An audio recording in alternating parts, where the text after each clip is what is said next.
Estamos de volta para o último bloco do programa de hoje. Estamos conversando sobre sistema eleitoral e democracia com o corregedor do Tribunal Regional Eleitoral de Santa Catarina, Luiz César Medeiros. Bom, corregedor, apesar dos esforços e campanhas da Justiça Eleitoral, e isso é notório, todo mundo sabe disso, a compra de votos ainda é uma triste realidade que o voto eletrônico, infelizmente, não resolve.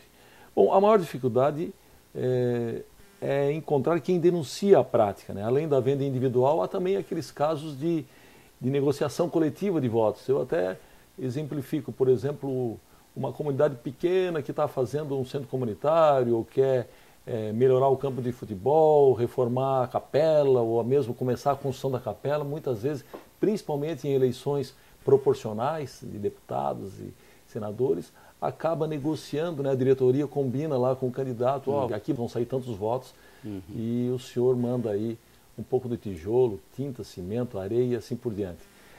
Bom, a pergunta, já se pensou em montar operações de inteligência com a Polícia Federal para tentar coibir e talvez até prisões em flagrante que levem ao comprador e também aos que vendem o voto, tanto individual quanto coletivamente?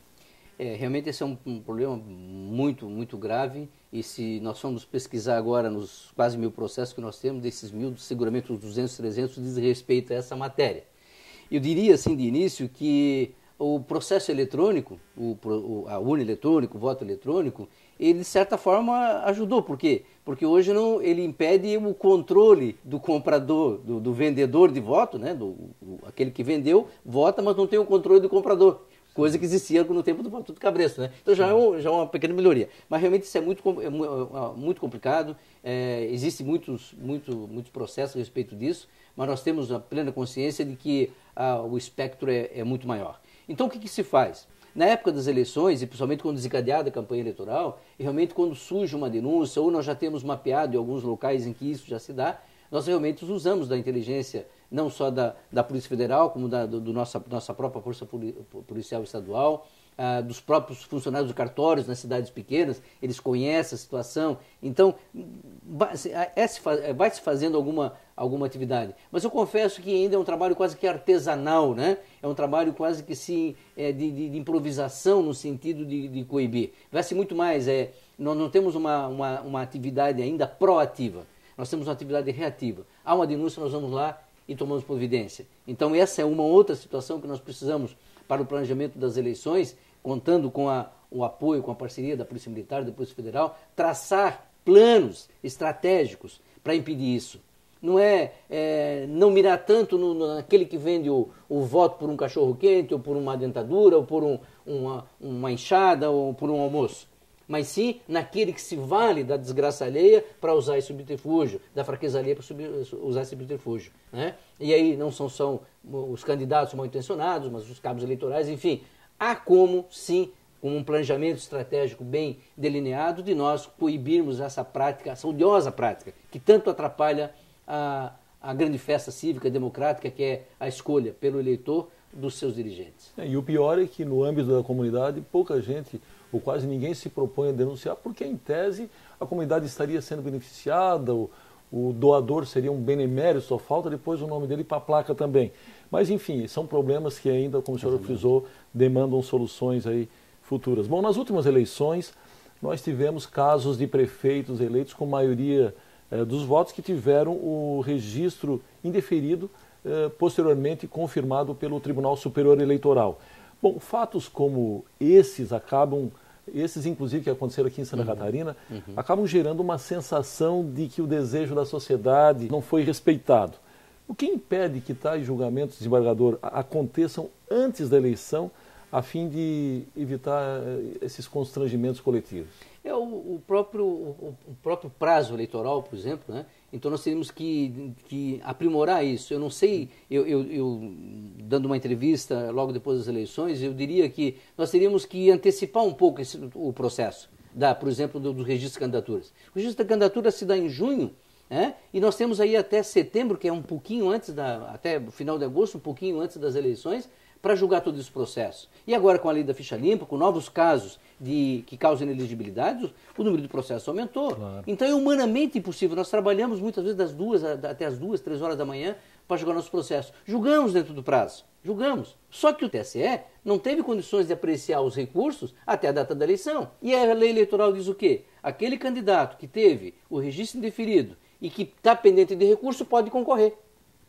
E aí o que aconteceu? O TSE fez todo o esforço possível e conseguiu fazer isso. Ainda tem alguns processos, eu falo alguns mil, né? Mil e poucos processos que estão pendentes de julgamento. Mas os casos mais emblemáticos, ele julgou até quando? Até 19 de dezembro, que era a data de diplomação.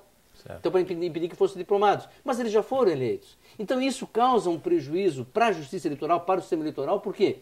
Porque a sociedade, com 70%, 52%, 60%, sufragou o nome de um candidato que estava sub júdice, mas o senso comum popular não tem uma noção do que é um candidato sub júdice. E, de repente, ele fica aquele candidato que ele escolheu, aquele voto acabou não valendo. Né? É realmente algo que precisa ser visto e eu penso que a solução, dentro daquelas reformas pontos que eu sublinhei, seria uma antecipação das convenções e do registro da candidatura, dos registros de candidatura, das convenções e, naturalmente, do registro de candidatura, para que nós tivéssemos um prazo maior para apreciar esses recursos, de modo que, quando fosse para as eleições, as coisas já tivessem depuradas. Seria realmente o melhor que pudesse acontecer. Não mudando o prazo que existe hoje, não tem condições humanas que façam isso. Não existe como. Tá certo. Bom, no Brasil, a cada eleição, geralmente nós temos regras novas, por exemplo, sobre coligações, trocas de legendas, organização de partidos, entre outras. Não seria mais democrático e interessante, inclusive, não do ponto de vista da sociedade, da justiça eleitoral, do cidadão, nós temos regras mais permanentes? Não tem dúvida.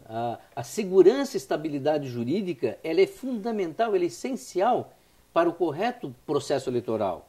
Então, o processo democrático, que nós valorizamos tanto a democracia, ela depende disso, ela depende de segurança e estabilidade jurídica. A pessoa saber qual o caminho, os candidatos saber, a população saber quais os caminhos jurídicos, quais os caminhos legais que devem ser percorridos para eleger e para ser eleito. Não tem dúvida nenhuma. E os tribunais têm que cuidar também que as interpretações que eles oferecem da lei também não sejam mutantes, não sejam mutáveis. Para quê? Para que haja uma sinalização, haja realmente caminhos que devem ser observados. Se algo deve ser mudado, que se mude para a próxima eleição. Mas não uma mudança que seja tão traumática assim, só a mudança no sentido de aprimorar e não de mudar casuisticamente, como às vezes ocorre. Muito bem, desembargador Medeiros. Infelizmente o nosso tempo está esgotado e eu agradeço muito a sua participação. Eu que agradeço. Chegamos ao fim do nosso programa. Hoje conversamos com o desembargador Luiz César Medeiros, corregedor do TRE de Santa Catarina. Visite nosso canal no YouTube. Após a barra é só digitar Justiça do Trabalho SC sem cedilha. E você também pode nos seguir no Twitter no endereço TRT_SC. E se preferir, envie uma sugestão de entrevista para ascom@trt12.jus.br. Voltamos semana que vem com mais um tema do seu interesse. Até lá!